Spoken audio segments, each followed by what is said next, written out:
Hi, my name's Andy Sykes. I'm an illustrator and animator, and I teach animation at universities here in the UK. Why not check out my website, hexjibber.com, where you can find animation and illustration by me, as well as more lessons in Flash and After Effects. Cheers! Hi, and welcome to my tutorial on how to use shape layers in After Effects. What I've got here is a 720p composition. If you don't know how to make one of those, make sure you've checked out my After Effects intro tutorial on my website hexjibber.com or on my YouTube channel, which is youtube.com/hexjibber. So if you've looked at my lesson on masks, you may have seen me use some of these tools up here, the pen tool and the shape tool. And in the past, we've used them to create masks. So we've used them to draw onto layers that we already have in our composition.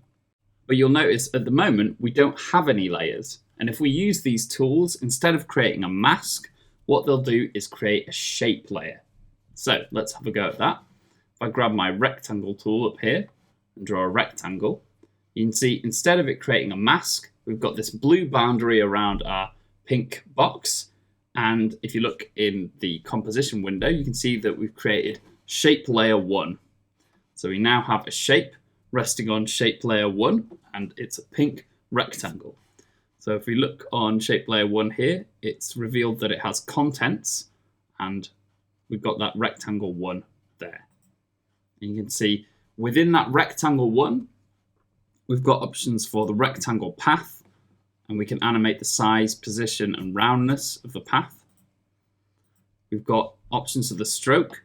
We can animate the opacity and the color, the width, and the miter limit, etc. We could add dashes to it if we wanted. So at the moment we don't have a stroke, so let's go ahead and add one. I'm going to go up here to the top of the screen, and you can see that we've got options for fill and for stroke. And if you have a look at the stroke, you can see that there's a cross through it. That means that we don't have a stroke applied to this rectangle at the moment. So we can click on the stroke options, and instead of this none option, we can use this solid color option instead. So we could click that, and we now have a blue stroke around our fill. That's just the last color that I used in After Effects. That's the reason why it's blue. But we could also use a gradient if we wanted. This is a linear gradient, or we could use a radial gradient, which moves out from the center. But I'm just going to leave it on solid color for the moment and click OK. So we've now got a blue stroke. Let's have a look at our fill. So we have options for composite, fill rule, color, and opacity. So we can animate color and opacity because they've got a stopwatch next to them. So I'm going to collapse that. If we wanted to change the color of the fill, we could click here in our fill color, change it to green, for example.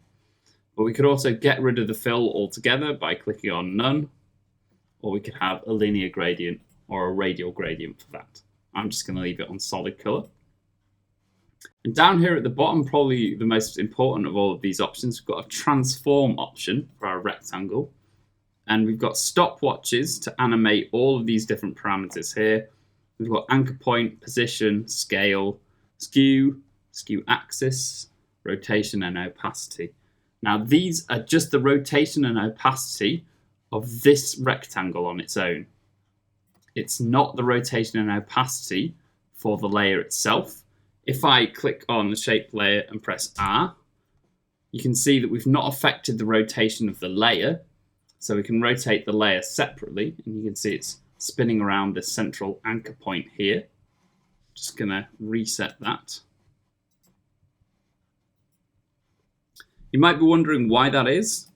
Just going to unfold the contents again, and we just get back to the transformation of rectangle 1.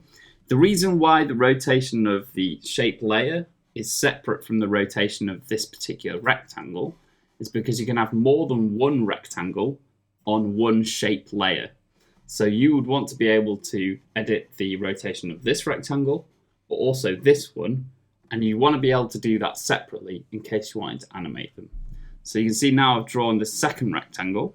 We've now got some rectangle 2 options. I can collapse rectangle 1. And if we go into the transformation for rectangle 2, we can then edit the rotation of that separately. And we could animate it if we want, just like we would with any of our other parameters. So what else is unique about shape layers? Well, these shapes that we've created are vectors, which is really important, which means that they're infinitely scalable and we can do lots of interesting animation with them. But shape layers also come with this little add button here and a whole load of different effects in this menu here. For shape layers, they're not actually called effects, they're called operands, and they're very similar, if not identical, to the vector effects in Illustrator. So if you've ever used Illustrator, you'll have probably come across pucker and bloat and twist and zigzag and some of the other operands that you see here. But before we get into that, we're just going to ditch these two rectangles we've made so far. I'm going to draw a star shape, like so. And I'm going to draw a new rectangle, like so. And I'm going to hold down Shift whilst I do that, just to keep it a perfect square. Here are a couple of little tips when you're drawing stars in After Effects. As you're drawing it out, yeah, you can hold down Shift to scale it in a uniform way, but you can also press up and down to change the amount of points on your star, like that. So if you want to draw a triangle, you can do that with the star tool. And you can also press left and right to pucker or bloat your star. So if I press right, it starts to bloat it, like so. So you can see you've got a kind of flowery shape. And if I start to press left again, then it'll start to pucker it, like so. So you can draw a shape like this very easily. I'm going to delete that one. I'm just going to place this polystar on top of my rectangle there. You can see that we can click on the layer itself and just move everything around together. So that's if you've got this shape layer clicked, or you can click on the individual objects here to move those around. And just before we go ahead and start adding some of these operands, I'm going to move my polystar on top of my rectangle. So what we're going to do next is we're going to click on our shape layer and we're going to go to Add, Merge Paths. Now, Merge Paths is very similar to the Pathfinder tool in Illustrator, if you've ever used it. We essentially just have one option, Mode, and it defaults to Add. But we can also do Merge, which looks like this, Subtract, which looks like that. You can see that the rectangle has been cut out of the polystar. There's Intersect, and there's Exclude Intersections. So it's just leaving out this bit where they've intersected each other. So there we go. That's a very simple one, very easy to use. I'm going to delete that one, and we can take a look at our next one, Offset Paths. So you can see it's added an Offset Paths operand there. And we've got some animatable options here. We've got a mount and miter limit. Again, Offset Paths is something you may have used in Illustrator. And essentially what it does is it scales objects. It makes them bigger or smaller, but it keeps the size of the stroke and the paths exactly the same. So if I push up the amount here, you can see that we can either make our shapes much bigger or much smaller, but it's keeping the size of the stroke exactly the same, or the width of the stroke, I should say. So we're either pulling objects inwards or outwards. And we can also adjust the miter limit, which affects how the stroke looks. I think I'm going to leave that on its default. We can also change it from a round join to a beveled join, or leave it on the default miter join. So I'm going to have a go at animating this amount parameter here. I'm going to make sure I'm at the beginning of my composition. I'm going to click on my amount stopwatch. I'm going to move through time. I'm going to bump it up quite high, like so. And then I think I might bump it back down to its default. So I'm just going to reset that. So we've now got a little animation of our offset paths value going up very high and then back to its default. I think I'm going to select all of those keyframes and apply an Easy Ease. So I could press F9 or go to Keyframe Assistant Easy Ease. And let's just take a look at how that looks. So that's 0 to do a RAM preview. There we go.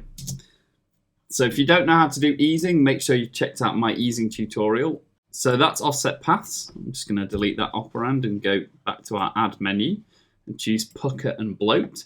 Now we took a very brief look at how you can do this as you're drawing a shape, but you can add it as an operand and animate its values as well. So I'm going to fold down pucker and bloat, and essentially there's just one option that's keyframeable called amount. So you can shove it up really high, or you can pull it down really low. So the low values are puckering and the high values are bloating. So let's have a go at that.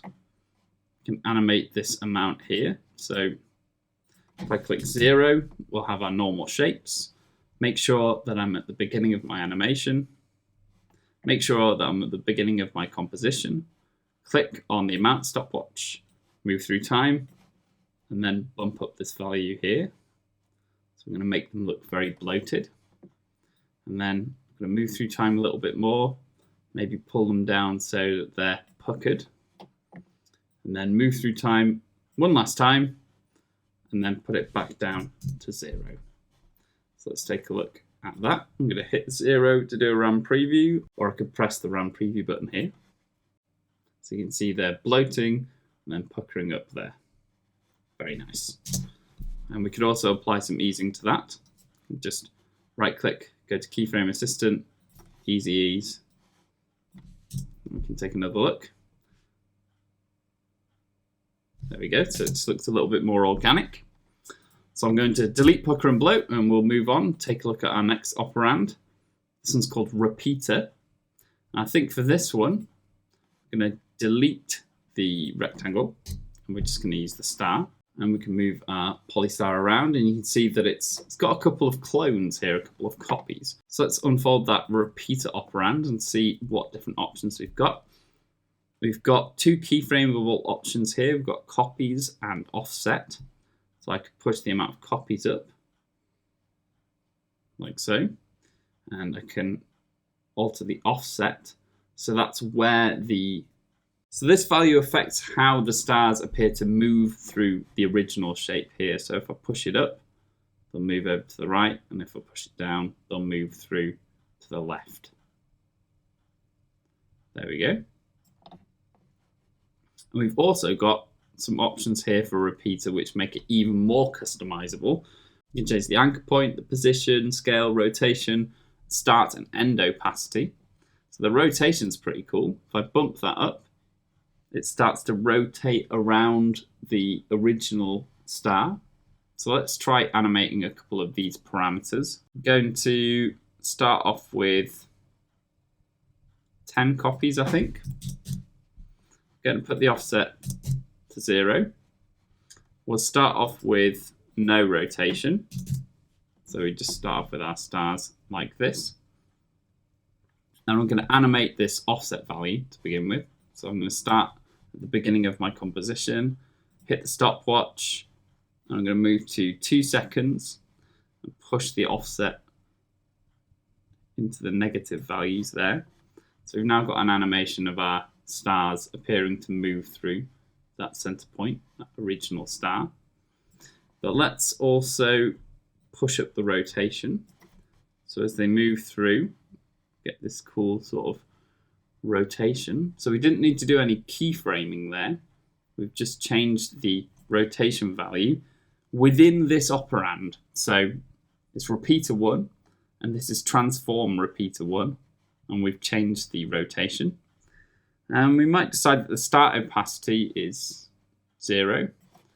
So as we move through time, they gradually get more opaque. So that's quite interesting. But we might also change the scale too.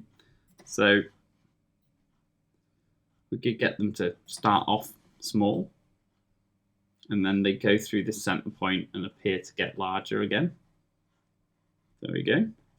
So you can start getting some really interesting effects with this particular operand.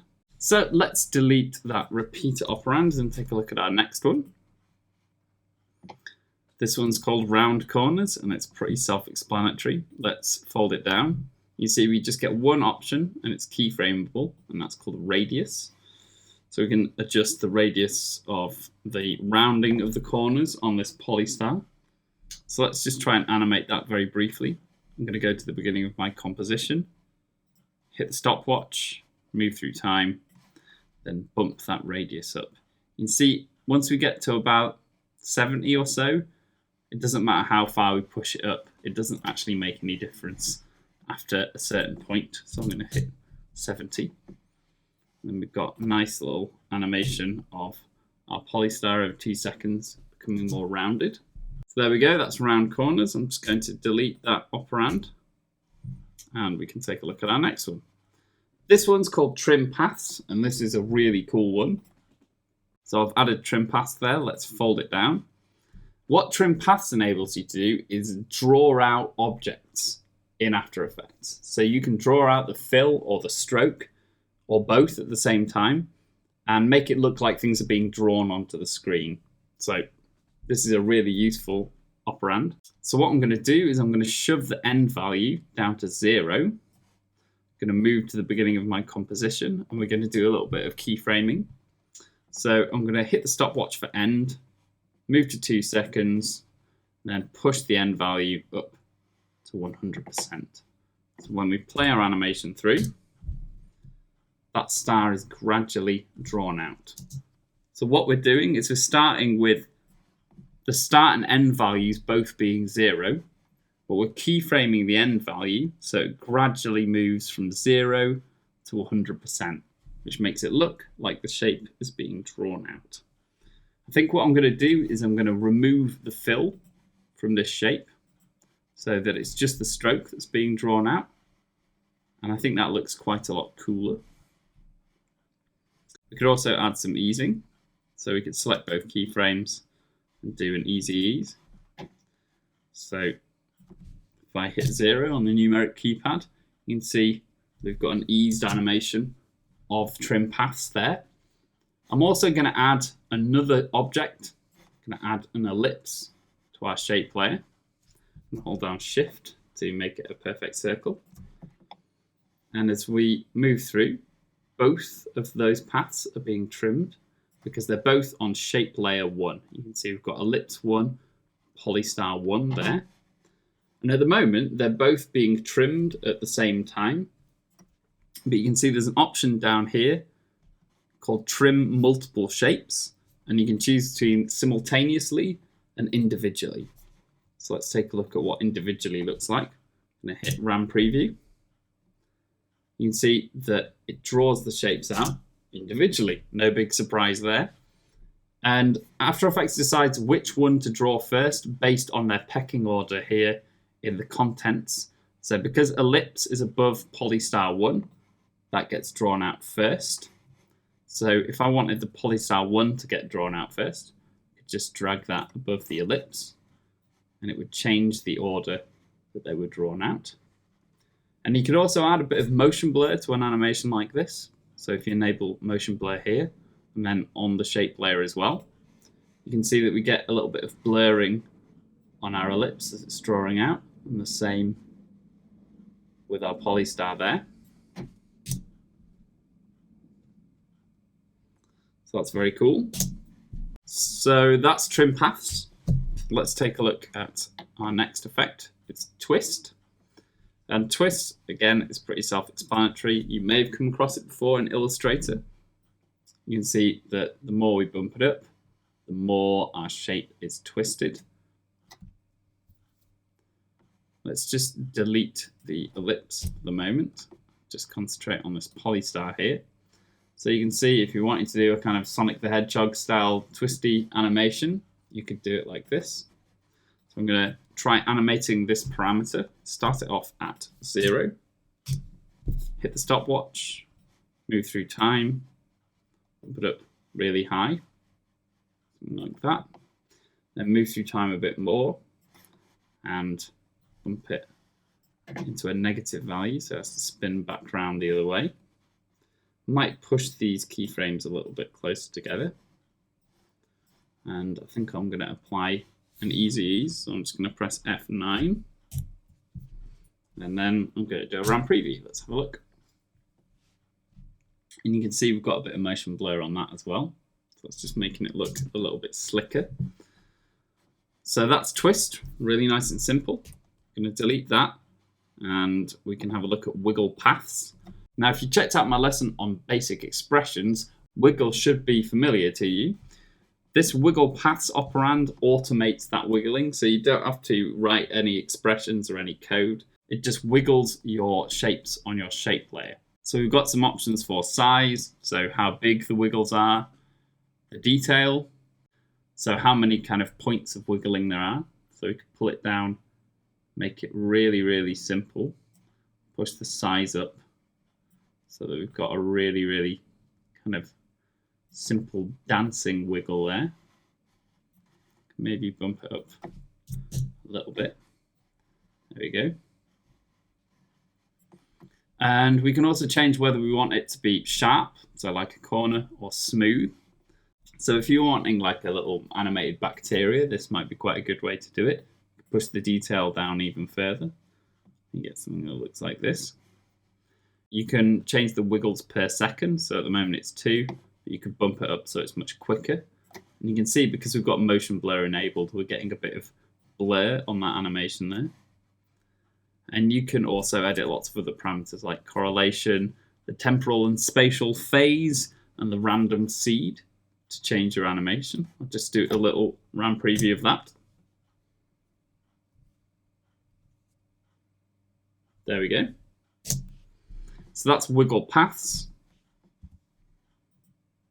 Let's take a quick look at wiggle transform.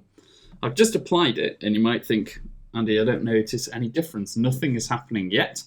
Well, that's to be expected. Wiggle transform doesn't auto-animate until you fiddle with some of the settings. So if we unfold it, we can see that we've got lots of options here. But the most important one is this one, transform. Because this operand is called wiggle transform, the only wiggling it does is based on the transform parameters here within the operand. So if you don't change any of these parameters in the transform section, nothing's going to happen.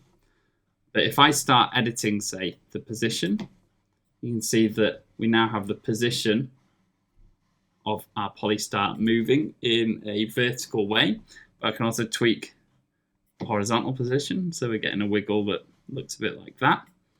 I could also tweak the scale so that I want it to have 111% wiggle on the scale. We can mess about with the anchor point, so we can move that around too. And we can also tweak the rotation. So you can see that that's bouncing around the rotation and wiggling that too. And because we've got motion blur enabled, we're getting quite a lot of motion blur on that. Let's just do a quick RAM preview. So this effect does auto-animate, but only once you've changed these transform parameters within the wiggle transform operand. So there we go. Let's take a look at our last operand. I'm going to delete wiggle transform 1. We're going to check out zigzag. Now you can see this is automatically applied itself. It's just the same as the one you would use in Illustrator, except you can animate it. So you can change the size of the ridges. You can start getting some shapes that look very transformery, or kind of like the snowflakes, for example. We can also edit whether we have corners or smooth. So we could do an interesting little animation with the size. If I go to the beginning of my animation, click on the size stopwatch, move through time, and push the size up really high. And then we could apply an ease in to this second keyframe. So what it's going to do is it's going to ease into that second one. So let's do a RAM preview. So it's going to gradually slow down as it reaches that second keyframe. Let's take a look. There we go. It's quite an interesting little animation as it slows down, as it expands. We've got a bit of motion blur on there too. So that's operands. Let's just check out another couple of things that you can do with shape layers. You might have heard me mentioning Illustrator quite a lot during this tutorial. Well, Illustrator is a vector drawing application, and it's compatible with After Effects. You've always been able to import Illustrator files into After Effects, but since version CS6, you've been able to bring them in and then convert them to shape layers so that you can use all of the operands that I've just shown you on things that you've created in Illustrator. So to demonstrate that, I'm going to bring in a couple of Illustrator documents, this spiral and star, which I'll provide as a link underneath this video on YouTube. I'm going to drag them into my project. I'm going to delete this shape layer that we've got at the moment. Let's try this star one to begin with. You can see it just looks like that. But I can drag that into my composition, and you can see it'll appear as an Illustrator file. Now, this isn't a shape layer yet. You'll notice that if we unfold it, we don't have any of those operands available to us. So if we want access to those, what we can do is right-click on this Illustrator layer and go to Create Shapes from Vector Layer. So I'm going to click on that, and you can see it's hidden this original Illustrator layer, which I can now delete. And you can see we've got star outlines. So it's created a shape layer, and on that shape layer is something called Group 1, which contains a path, a stroke, a fill, and the transformation values that we've looked at. So we've now got access to all of these operands. So we can do trim paths, for example, and we can animate the start and end value, which is pretty cool. But we could also add pucker and bloat and many of our other operands, so we could combine those. So if I created a shape like that, pushed my end value down to 0, I could hit the stopwatch for end, move 2 seconds in, then push that value back up to 100. We've now got this animation, those values drawing themselves out. It looks a little bit odd, but essentially this star that we've drawn in Illustrator is now completely animatable as a shape on a shape layer in After Effects. Let's take a look at one more example.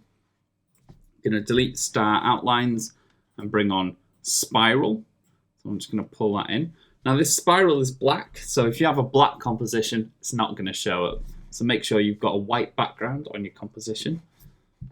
And for this, we're going to do the same again. Right click, go create shapes from vector layer. If you can't see this option, you're probably using a version before After Effects CS6. And remember, this was only introduced in CS6, so if it isn't there, that's probably why. And we've now got spiral outlines, and we can delete our original there. And we could animate this in much of the same way. So I think what I'm going to do, so I'm going to add trim paths again. I'm going to animate the spiral onto the screen. So we've got trim paths. I'm at the beginning of my composition. I can push the end value down to 0, hit the stopwatch, move through time, push it up to 100%. And we've now got that animating out. You can see it's a little bit difficult to see at the moment because it's such a thin stroke. And one of the cool things about converting it to a shape layer is we now have access to the stroke width. So I can push that up. And this wouldn't be the case with an Illustrator layer if we hadn't converted it to shapes. So we've now got a nice animation of our stroke animating on, like so.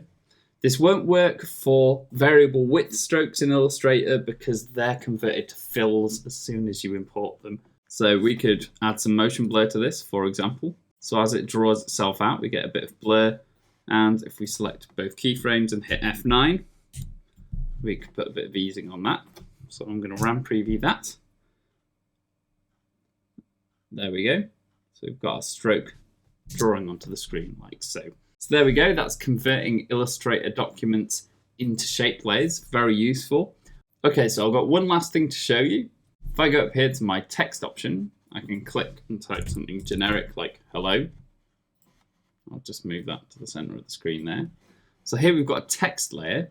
And the cool thing about text is it's actually made of vectors, which makes it infinitely scalable. But it also means that we can convert it to shape layers, which is really useful. So just like with our Illustrator layer, I can right click on this text layer and go create shapes from text.